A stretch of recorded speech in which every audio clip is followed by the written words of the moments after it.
Mr. Williams, and pleasant good afternoon to all listening to this broadcast via whatever means.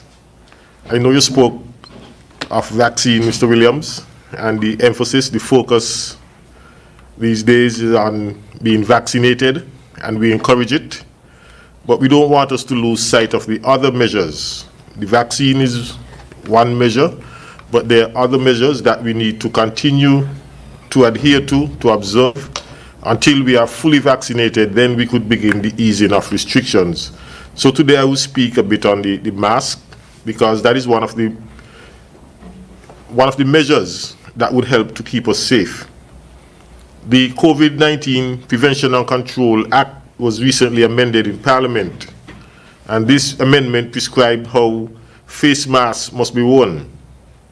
We are seeing persons wearing their masks other than over their nose and mouth. But we know health officials have advised that, notwithstanding the vaccine, the wearing of the face mask in public is still an important COVID-19 prevention measure. And so the amendment to this Act reads as follows. Notwithstanding the provisions of the Small Charges Act, and we know the Small Charges Act previously prohibited the wearing of face masks.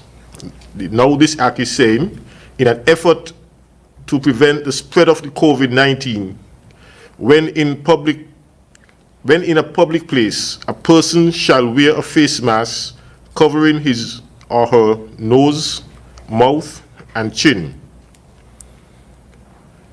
The Act also defines public place, and it defines public place as, well, it includes indoors or outdoor area, whether privately or publicly owned, to which the public has access by right or by invitation, expressed or implied, whether by payment of money or not, including shopping centers, supermarkets, pharmacies, banks and utility departments, bars, drinking places and restaurants, hotels, schools and all other educational institutions, hospitals, whether publicly or privately owned, churches and other religious establishments, public transportation, community centers, government offices, public markets, and other places of or buildings of all types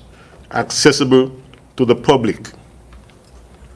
A failure to comply with this provision could result in fixed penalty notice being issued by a police officer or a compliance officer. We continue to urge and encourage our people to vaccinate so that we can begin easing some of these restrictions and return to our pre-COVID normal. Thank you.